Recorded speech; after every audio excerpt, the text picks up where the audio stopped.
Radio Free Larry Brazil.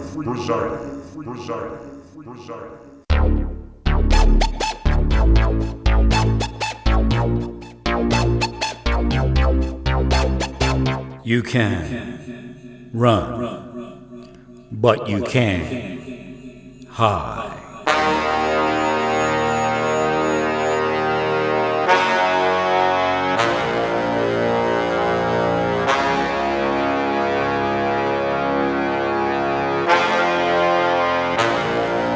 Radio Free Larry. All right, here we go again. Buckle up. Rough roads ahead. Let me make sure I got the right setting here. Test. Yeah, there it is. A little more grating maybe, but it breaks through all the background noise and much clearer. So, hey, on certain speakers, if you had like a normal sound system, it probably wouldn't be that way. But on some of the little stereo speakers, this can be a little trebly. But it cuts through and delivers the message.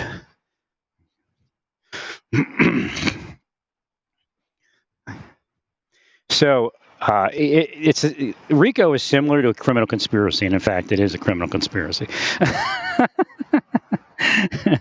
Right. So what happens is, in a criminal conspiracy, you can go around all day doing things, buying a car, buying a mask for Halloween, whatever the item is.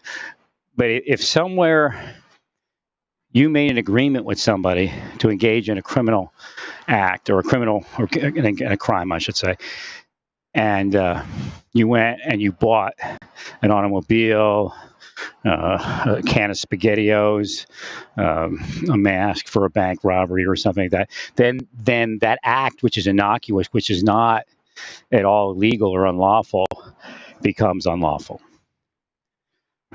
So, but I don't, when we get to calling a criminal investigator, I don't think you can say calling a criminal investigator, just a simple act, is unlawful, even if it's, I guess if it's part of a conspiracy, criminal conspiracy, it could be. But again, what you say on that phone call, I think, is really important. And I'm not sure, I didn't go through like I said, I'm not obsessed with the case. But if Meadows didn't make the phone call or instruct Trump to be deceptive in the phone call, then I don't think he has any trouble with telling somebody to make the phone call. Well, because it just, again, you have to get to the mens rea. And I'm not telling you Meadows is innocent, but at certain points, what he's doing, once you implicate him, and I don't know at what point he was implicated, you could probably say that it's possible. That isn't like the strong evidence. Again, where is the evidence that actually is the meat and potatoes of the entire case, and it's not telling Trump to make that phone call? Right. And that lawyer's like, he's like a liberal, hack or something. Everything is illegal. But I mean, it could be. Again, that's the way the criminal conspiracy works. But if Trump is contesting the election, he could sit there for 10 years and call people as long as he didn't pressure them. Even if he believed that he lost, he's a nutbag. Nutbags can call investigators. Like, oh, yeah, you call investigators, don't you? Yeah, that's in the head.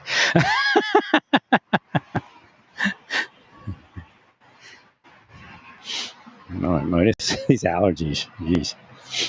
I mean, a light case of COVID might actually be better than this. No, actually, I had COVID. It's nasty. Nasty.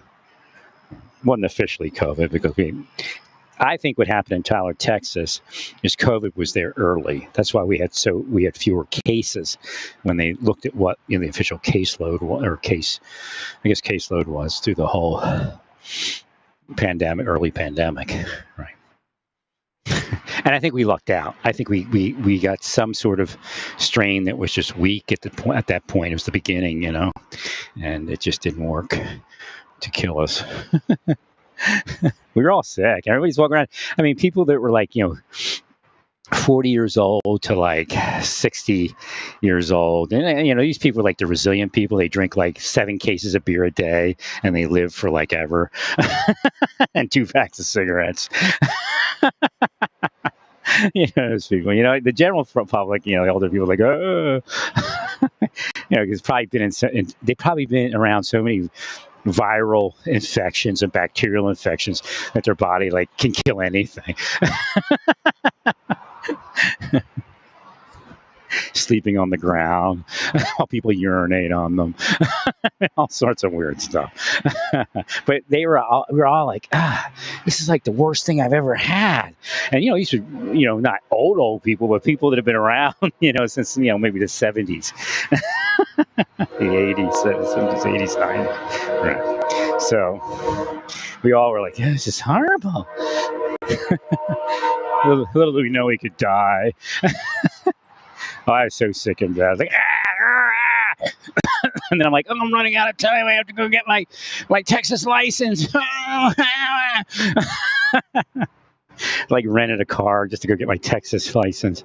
And then I'm like, what did I say to that person? Did I answer questions quickly? I was so messed up.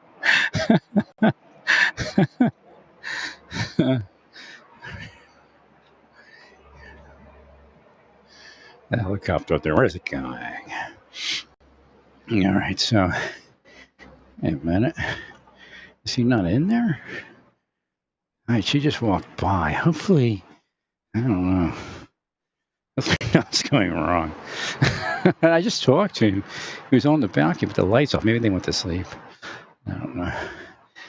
But he's back to that. Oh, you're a really good guy.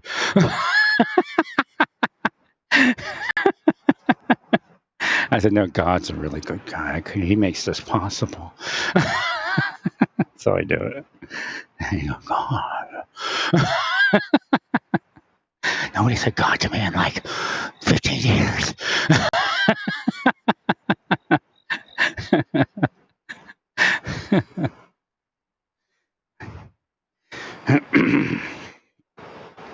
So again, well, because they can tear that apart. They can say, okay, so you're telling us that Trump, because they can make you look like you're suppressing Trump or not suppressing, oppressing Trump and his people. Like they have no right to call a criminal investigator.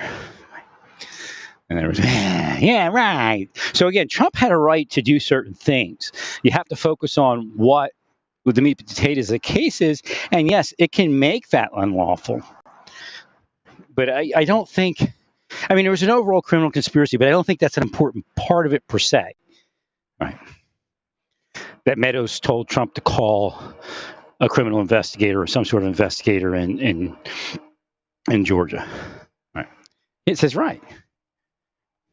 Even if he's wrong. But again, what did he say on the phone call?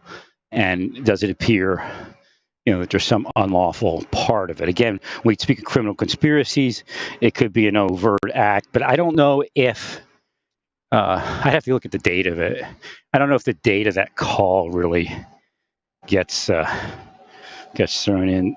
And I'm not saying that it's lawful, but I'm not telling you it's not something that you want to focus on as being unlawful because it's a call to a criminal investigator. But now if he said something like, find me 15 people that are corrupt or something, I don't know, whatever, if he made it sound like, don't do your job, do something corrupt. Right.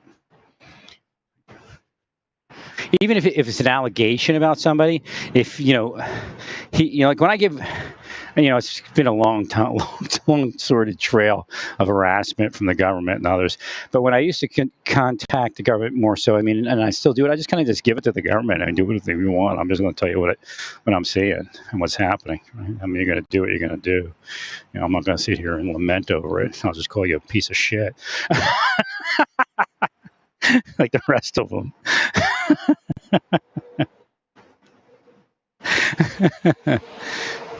So again, there's a limitation on what Trump tries to force. But the process of investigating something, again, it's like lawyers. Lawyers will push the gambit on all sorts of things, hoping that something will break, something will turn up. Even investigators. Right. So again, they have a right to a certain level of communication and an investigation, no matter whether, because even if Trump thought it was false, maybe he lost his mind pretty much. Maybe he's holding out that, something would come up, which is okay. But again, the overall scheme was a criminal conspiracy, and, it fits the elements of RICO. All right. So it's kind of a stickler. Everybody has a right to call a criminal investigator. You don't have a right to lie to a criminal investigator. So would Trump be lying if he actually knew that he lost? Yes and no. I mean, he may have held out some hope, some personal hope that they would find something. So again, it's just you have to focus more on the overall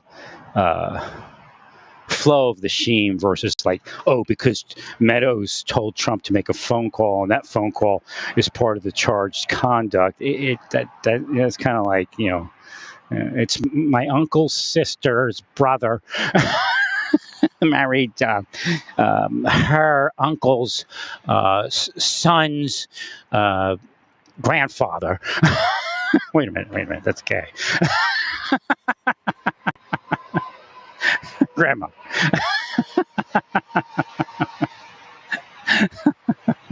No, I think it's pretty comical the way the world's going, actually. I mean, I wish it was safer. I wish it was better for everyone. But what's going on over there? Where is this? Is that Walmart?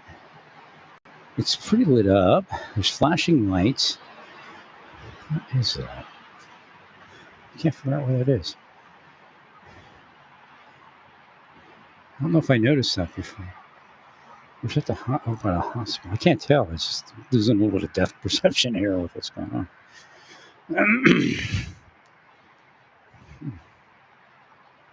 Maybe it's just the patrol vehicle with the flashing lights, kind of flash in a certain way into the area above it.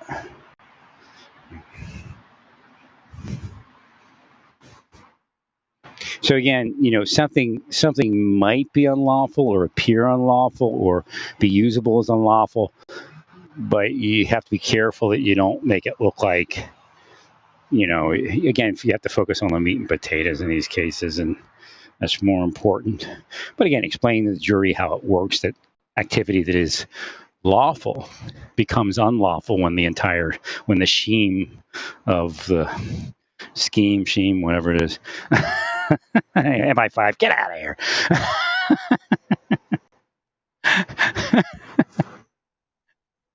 when it's a reveal. So activity that was lawful could become unlawful when the criminal conspiracy is discovered. But as far as Meadows calling, so Meadows does have a small standing in what he's saying, but he can't. Again, if he sits there and have his cake and eat it too, it ruins his argument. Again, we find that with Trump and everybody, their lawyers. Wow, we don't want it till 2029. We'll be nice and make it 2026.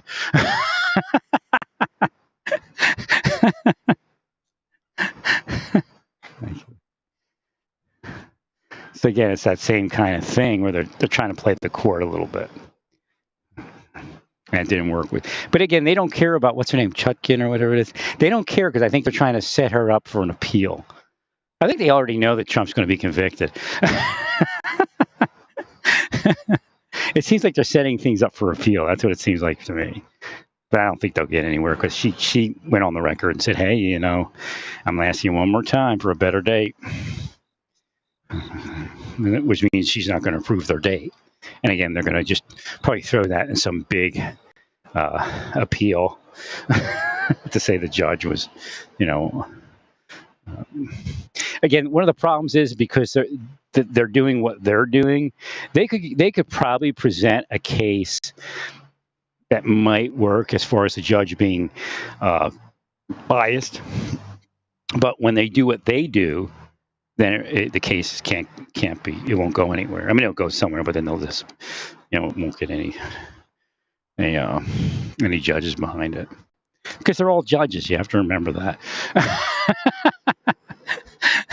That's the weird part. Right? And they've all sat in that seat and they know what's going on. So, yeah, it's kind of like or not what do you call it? What's that thing called? Darn it, tricks, parlor tricks or something like that. I think they call it. But Meadows does have some standing. You have to realize that he is a government employee, and that is the president, and he believes he's doing something. Of course, the prosecutor believes she's able to prove that he was out for number one or out for the criminal conspiracy or something like that. And that's true. But again, where is it important to emphasize that, and where is it important just to kind of let it go? So if he were to come forward and say, "Hey, I'm an employee of the United States, and the president said to do this," and even though I believed, if you say he believed that at that point that it was all false, and that Trump didn't win, he could still say, it was Trump that had me do it, and if it's illegal, you gotta look at him. Right. And that may be part of what the government wants, that, go ahead and, we'll work out a deal. Right. And it's not wrong for the government to do that. Right. Because he is in the middle of the conspiracy. As far as a federal judge saying that was his duty, the problem is that anytime it gets into a crime like we're seeing, you're talking about a criminal conspiracy. And RICO is a criminal conspiracy. And when we start speaking about criminal conspiracies, it's not just, oops, I did this. Right, that case with what's his name was funny. I was thinking about him the other day. The guy I helped in Hawaii. I wasn't in Hawaii, but I did a lot of internet stuff and energy work. I forget, he was a State Department employee. But he tried to take it federal by saying, look, I was on federal assignment, that kind of thing. So again, there are limitations. He couldn't get it, And,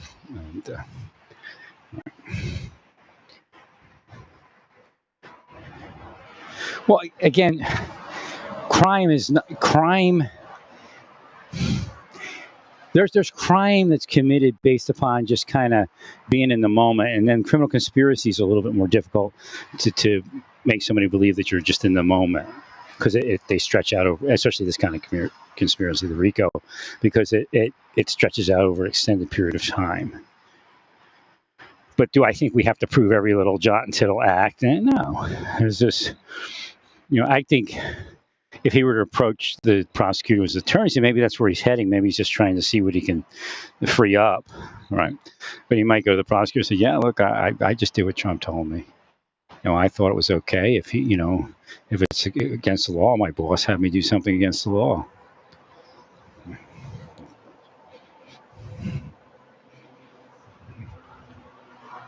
So again, that would lead him into some sort of deal, and then he would testify.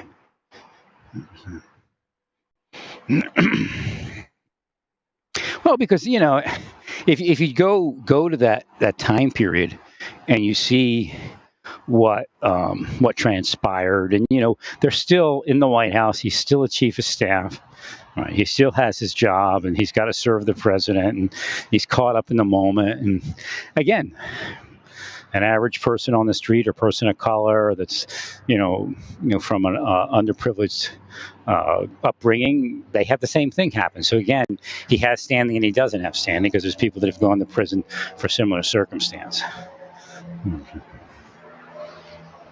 So we have to be careful that we're not going to allow the silver spoon to change the case, which is, I think, what Georgia, and I think that's what kind of tipped the thing in favor of not nominating Trump, at least to a certain degree, because Georgia doesn't want to let the silver spoon affect the case.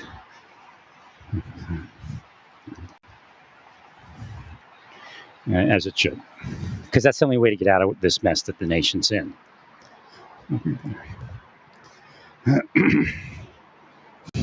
Now, the people with the silver spoon keep trying to extort everybody else that's trying to fix the nation. So it's been like that for decades, right?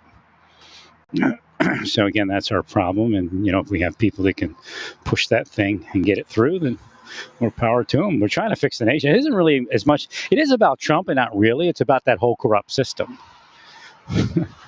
It has to end because the devil, they're just too overpowered. Again, all the money, all this wealth is not something we had before. We had wealthy people, but they didn't amass it. So they didn't have that projection.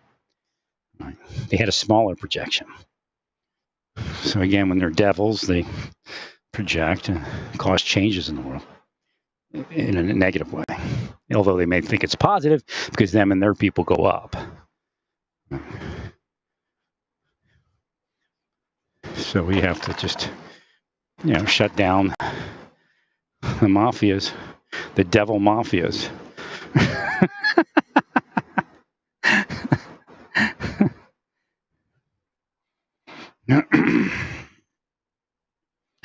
I mean, from the outside, that's what a lot of people see in government. They see mafias. Not just me.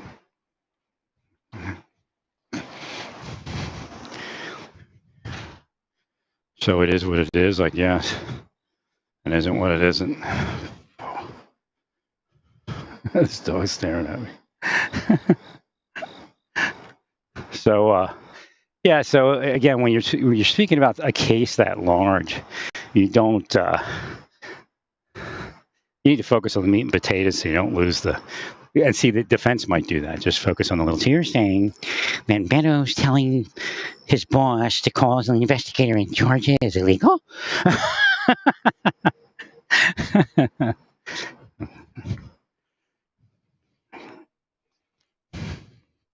Man, that ruins the case. Because remember, all it takes is one.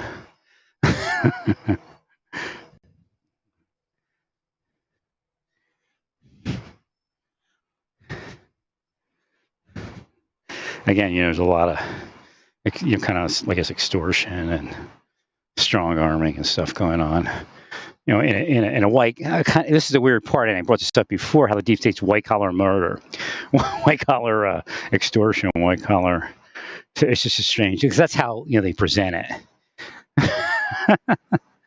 I mean, we kill people, but it's white collar. We're nonviolent. That's really where the world is, man.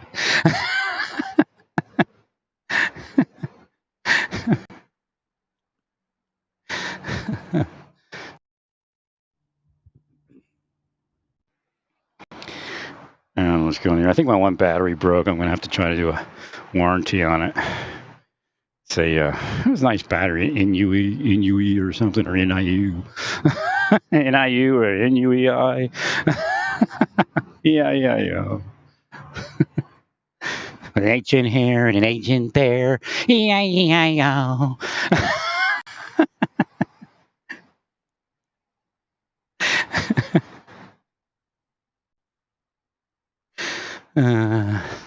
Could have had a normal life, but for these people, huh?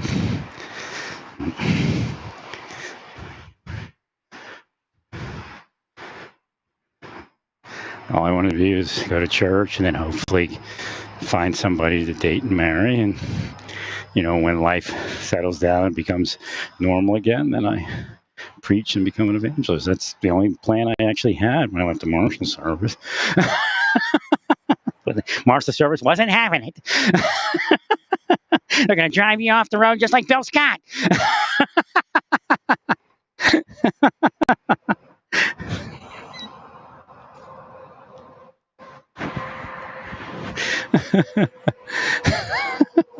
That's horrible. I didn't know what happened to Bill Scott. See, they hide information from me.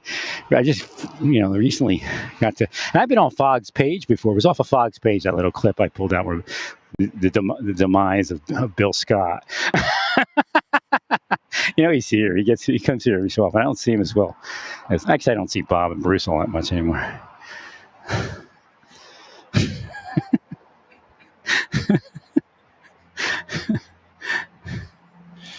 No, when I was in the government, Matt Fag, he's like evil. It's like a true believer, I mean, your operators lied to all of you.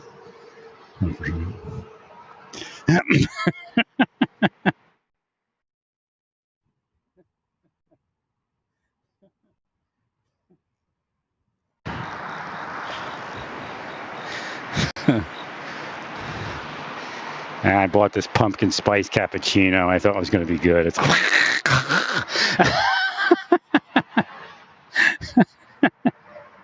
I don't know. I bought pumpkin spice spray, and then Linda Yagogo, or whatever her name is, at X had brought up it was in my feed that she brought up pumpkin spice latte, and I just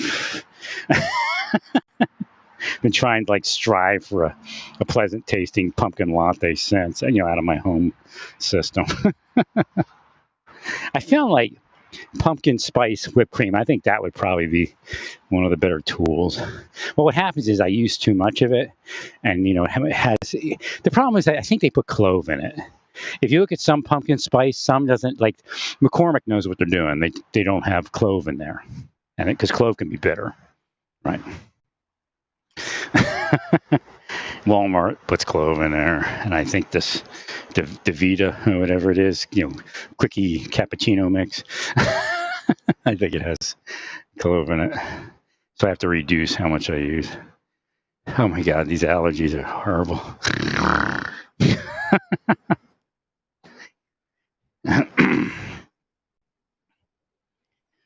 But I'm going to take another COVID test. I think you're supposed to, the second one tonight, or go to sleep. I don't have a fever or anything. I had to locate my thermometers that I bought. So I got here and I'm like, oh shit, I can't find any of my thermometers, and that one over there doesn't work.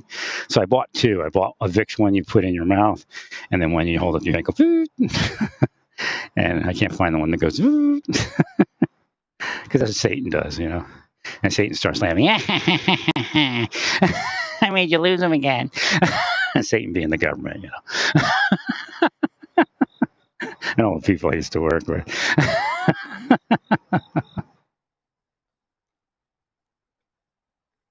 So I found my Vicks one, right? And said there was no fever, so that's good. And then after I started I'm going to take a COVID test anyway, but I looked at the pollen map. I was like, oh my God, this is global warming doing this, or something like that. I mean, almost the whole nation was red except for the coastline and maybe a couple mountainous regions, and way up north.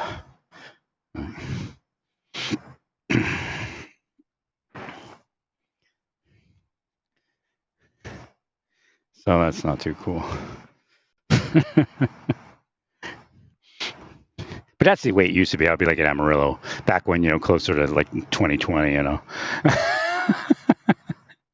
It was in 20, and I'm like, oh my God, I gotta take a COVID test.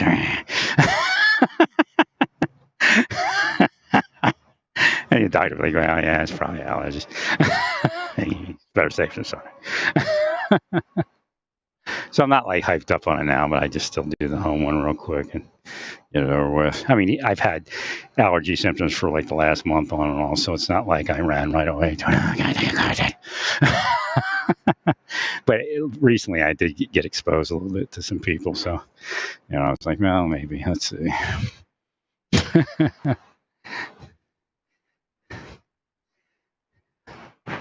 So how about Gabon, whatever it is, Gabon. I said, no, that's enough. You're in your home. Get out of here. You stay in your home. Get out of your office. We'll take it up. Enough of this shit. Because you look at him, you're like, oh, these are army dudes. And God goes, if you were born in that country, you'd be there.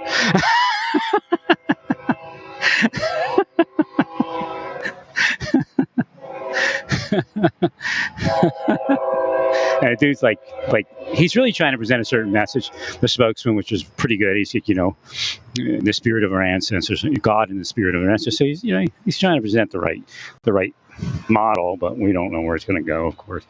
Right.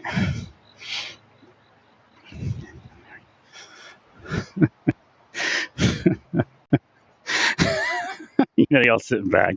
I mean, this is crazy. Look what's going on here. Somebody take that president out. bunch of drunk army guys in Gabon.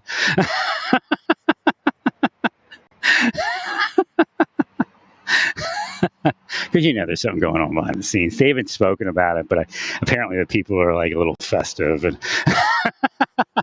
ding dong, the witch is dead.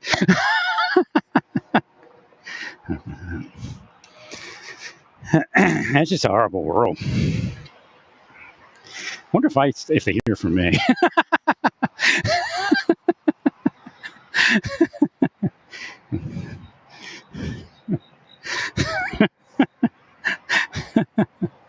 Look like they mean well. Hopefully they do.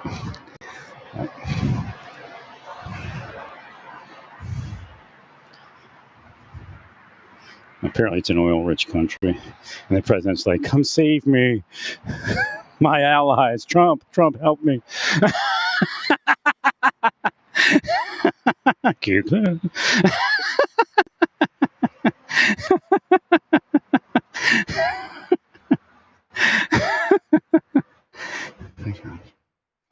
So the times, they are changing. Well, stay peaceful. Praise God